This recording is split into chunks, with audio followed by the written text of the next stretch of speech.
Hello and welcome to my guides on the new dungeons. I have no idea which one you're going to be watching first or if you even watch both of them, but in this video we'll be looking at the mechanics of Naj Caldeesh. Naj follows the typical dungeon setup with 3 main bosses and 3 secrets, though the secrets are very different than anything we're used to seeing. Starting off, let's look into these secrets, and if you don't want to know about them, skip until this timestamp. The secrets in Naj are very interesting after they change them. You are basically playing a rhythm game. One issue with them is while it's not required to have 4 people, it makes it far easier, and honestly some of these might be impossible with 1 person. For the first secret, in the large room with the swords in the corners, there will be 2 plates to stand on to open the door on the left side of the arena, here and here. Once you are in the room, the NPC will ask you for help with her, I guess it's an organ, I'm not sure.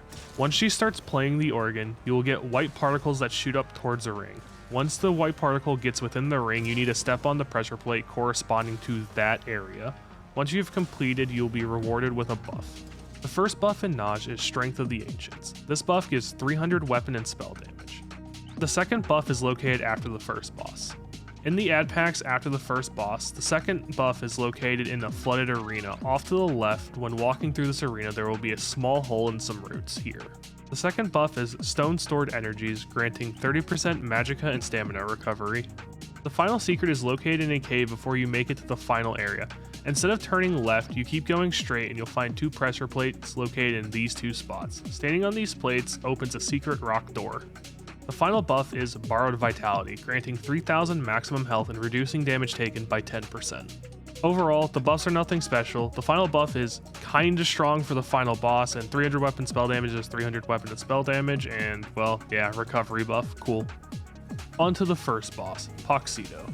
Poxito is the first boss within Naj Caldeesh. Poxito focuses heavily on ad management and keeping an eye on where you are standing. When entering the arena for the first time, you'll notice, well, just a metric ton of pressure plates. And while standing on these, does what you think. Pressure plates will do one of 2 things. On the sides of the arena, there are fireball launchers. While these do very little damage on their own, they do have an AoE attached to them, causing splash damage, and since they shoot out a lot of them at different players, they can build up very quickly. The other effect the pressure plates can cause is a saw that will spawn along the tracks going up and down throughout the fight. Starting off with Poxito's light and heavy attacks. Poxito hits, well, extremely hard for a dungeon boss. Poxito's light attacks can hit upwards of 32k, however on a normalish tank you'll be seeing anything from 20 to 8k depending on if you block it or not. Poxito's heavy attack follows a similar principle where it hits extremely hard. This should just be blocked or dodged. At certain percentages throughout the fight, Poxito will summon a bunch of skeletons to help him. There are archers and melee ads. The archers that are spawned don't do very much damage, however you should still probably pull them in the group as they can plink DPS enough that they should be killed. The berserkers on the other hand should be killed instantly as they can channel a cone that deals a lot of damage and can be easily bounced around to face a DPS. Up next we have totems. Throughout the fight, Poxito will summon totems around the arena that spawn small ghosts and have a small outline of an AoE. These totems should be focused the second they spawn for a later mechanic and because they will continue to spawn these ghosts until they are destroyed. The ghosts themselves deal very little damage, however, when you get within their AoE and you are targeted by them, they will attempt to CC the player and force them towards the nearest pressure plate. This CC is technically dodgeable and break freeable, however breaking free before you are forced onto a pressure plate is basically impossible as you are going to be running to the closest one and typically that's only about 2 steps away. Bombastic Swing. Poxito will summon a cone aimed at the tank. This cone will follow you and after a short windup, Poxito will swing releasing a bunch of necrotic energy. This attack will one-shot anyone not prepared for it. This attack shouldn't be pointed anywhere near DPS and the tank should block it. One note on Poxito. Poxito is really weird with how they move around. They will overshoot very easily, so during Bombastic Swing, since it tracks you, if Poxito overshoots, it will turn around and then swing it at a group member, so yeah, just be careful with moving Poxito around during this mechanic. Soulstorm. Poxito will channel with its greatsword and a ball of necrotic energy will appear in the middle of the arena summoning a couple of totems and connecting to all remaining totems within the arena. The arena will start filling with an AoE. If this AoE fully fills the arena and there are totems left alive in the room, it will explode, wiping the group. If all totems are destroyed before the explosion of Soulstorm, it will still do damage but nowhere near enough to kill a group member. Bone Armor. Poxito will surround itself with bone armor, becoming immune to all damage. This is where we use the saw blade traps. The only way to remove Poxito's bone armor is to keep Poxito held on top of the saw blade. Dealing with Poxito as a tank can be an interesting challenge, as you want to keep Poxito held on top of where the saw blades can spawn, as stripping Poxito's immunity as fast as possible will just make the fight a lot easier. Along with this, you have to remember, Poxito spawns a lot of adds based on your damage. If you aren't comfortable with dealing with a mass swarm of adds, you may have to delay your burn or just stop it entirely to clear the room. Poxito won't just magically stop summoning adds, but instead you'll just get overwhelmed. Other than that, DPS should always be on the lookout for totems, as a bad ghost spawn can cause your tank to get one shot, or just anything can happen at a very bad time. The only note for healers is to pay attention to people's health during Soulstorm, as once the mechanic ends, they will still take some damage, and if you're taking other damage, this mechanic can still kill you.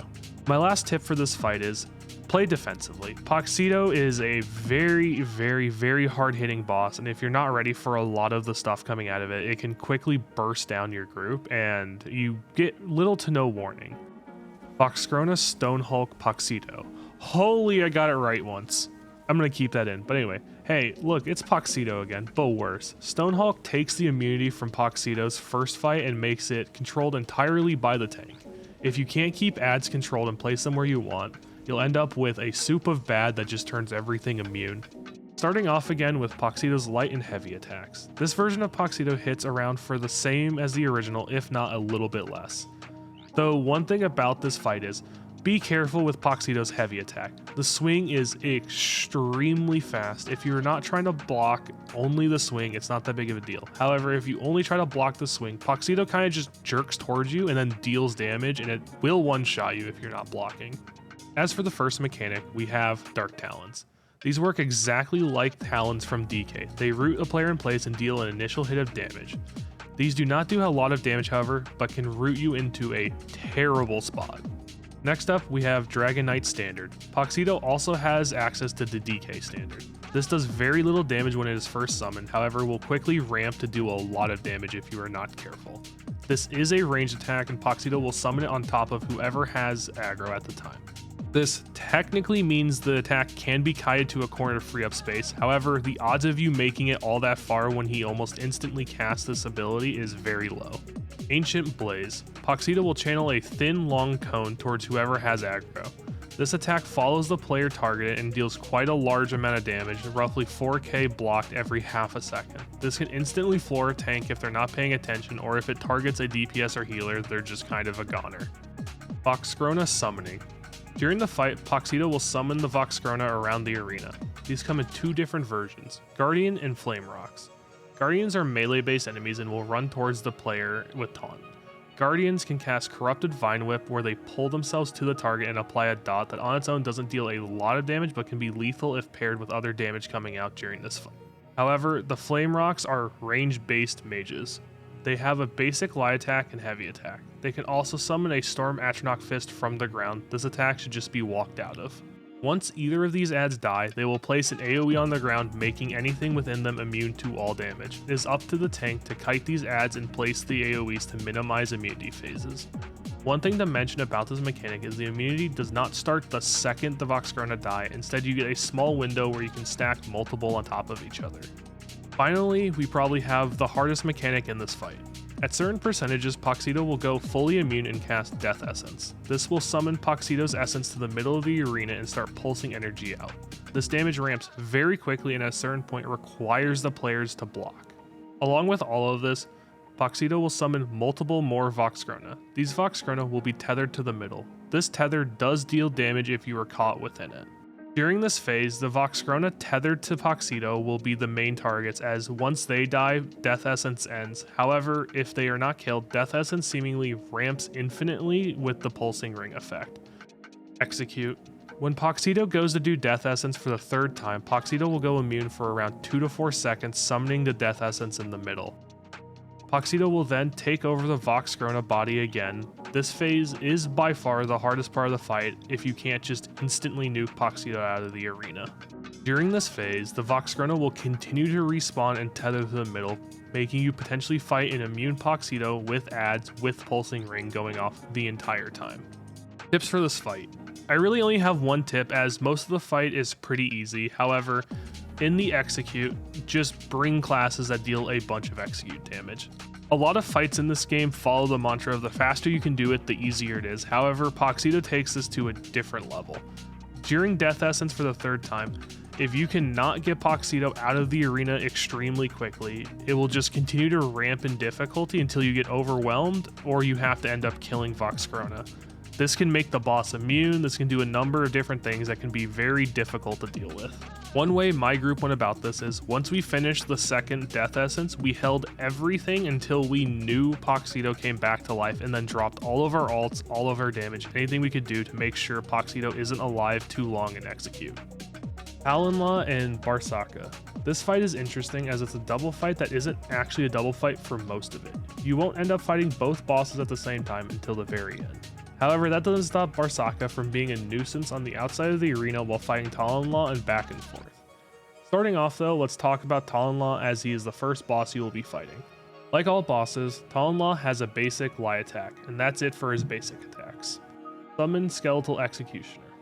Talen-Lah will start to channel his heavy attack. This attack does very little damage and then CCs the player. All this attack does is bait you into thinking it's over. If the attack isn't blocked, you will be stunned, and then after a short time, a Skeletal Executioner will be summoned. This Skeletal Executioner does the heavy attack damage. It will just look like you have two heavy attacks coming out back to back. To deal with this attack, block Talen-Lah's initial attempt to heavy attack you and wait a little bit. You will eventually see the heavy attack speed lines come back. Once this happens, there will be a Skeletal Executioner summoned that will attempt to attack the player. This is the true damage and should be blocked. Spinning Voskrona, I probably butchered that, but I will basically on every mechanic in this fight, so who cares. But Talon will summon an AoE in front of himself and slowly follow this AoE, spewing a lot of AoEs in random-ish directions. This attack can and will kill you very quickly. The AoEs themselves deal around 14 to 15k damage per tick, and with so many of them can tick very quickly. Weirdly, the safest spot in the arena during this attack is in front of the main boss, as the AoEs don't have more forward momentum than him, so he runs at the same speed as the ones he's pushing forward, and you can just dodge roll through once he ends it. Summon skeletons. Throughout the fight, the boss will summon multiple skeletons. These should just be cleaved down with the boss as they don't really do much and don't pose much of a threat. Skeleton Warden. Talon will summon two large skeletons that have yellow AoEs around them. These skeletons cast one thing and one thing only. Cost Moda Dirge. Yep, I probably butchered that too.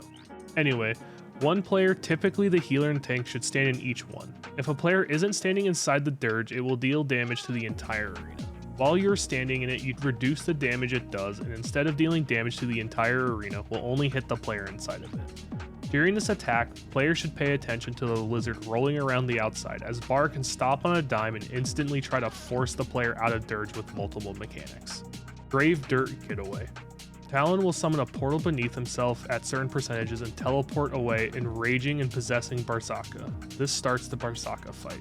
Bar-Sakka is the lizard that has been being a roly-poly around the outside of the arena. Unlike Talon, Bar-Sakka doesn't really care about mechanics and more just cares about killing the thing in front of it. Starting off, we have Bar's Lie attack. This should never target anyone but the tank. To a tank, it doesn't hit any harder than anything else we've seen. However, if it targets a DD or healer, it can potentially one-shot. Vile Maw. Bar's most dangerous attack. Vile Maw is a quick bite from Bar that applies the Vile Maw dot. This dot ticks every second for 5 seconds and deals a lot of damage, consistently hitting me for 14k. This can get very overwhelming very quickly and should be communicated with a healer so they know it's going to be bad for a little bit. Focus Smash. Bar's heavy attack. This attack should target the tank. When Bar makes contact with the ground, he will summon Seeping Voskrona AoEs on all of the other players not targeted by the heavy attack. If the tank blocks the attack, then that's the end of it. If the tank attempts to dodge roll the damage, the Seeping Voskrona AoE will be placed under the tank as well. Fetid Slam. Bar will channel a large AoE on the target with taunt. This AoE slowly fills, and once filled, Bar will slam the ground, dealing a lot of damage to anything within the AoE. Blight Spew. Bar will turn towards a random player and spew Seeping Voskrona AoE at them. This technically can be kited, however it is so fast it is hard to get any meaningful distance. Boulder Roll. Bar will summon a boulder hitting with its tail, splitting it into 3 copies that roll across the arena. If these boulders make contact with the player, they will split again into 2 smaller balls and start rolling in the opposite direction. Typically these boulders don't do a lot of damage, however they can escalate quickly if they bounce in the middle of the group. Vortex. Bar will screech at the player with taunt. This attack is extremely quick and cannot be blocked. Vortex forces the target back and could potentially push people into spots they very much do not want to be. Roly-poly. I don't actually know the name of this, as anything I've looked up just doesn't have him casting it, he kind of just does it, but during the fight with Talen, Bar will be a roly-poly on the outside of the arena, stopping often to cast Blight Spew, Boulder Roll, Fed Slam, or Vortex, depending on how close he is to whoever has aggro. Execute. At around 25% left on Talen, Bar will be summoned for the second time. You will have to fight Bar until around 5%. Once both bosses are at their thresholds, they will both enter the fight at the same time. This exponentially increases the difficulty for a short period of time. The tank should keep their focus on Bar, as Talen doesn't actually do a lot that the tank can really control. The healer should probably keep their healing on a tank while not letting the DPS fall over, as they will still take damage, but it won't be as bad as what the tank is taking at that time.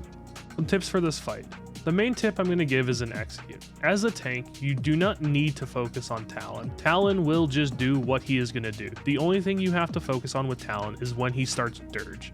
If he starts Dirge, you have to stand in it with the giant lizard, who will be actively trying to kick you out of it the entire time. If you get kicked out of it, it's not the end of the world. One Dirge hit will not kill someone, however, standing out of it for too long will end up killing someone in the group. Other than that, however, the boss is really just don't die the boss. He doesn't do anything all too special, just play defensively and you probably will make it through it pretty easily. I lied, one last tip. This fight is weird and the healer has kind of a stressful job, as all of a sudden you will see your tank go from taking no damage to at like 1% health for no apparent reason. Bar can kind of just swing his damage from doing 2 to 4k a second to 20 to 30 and then end it just as fast as he started it, so just be careful for the spikes in damage as a healer.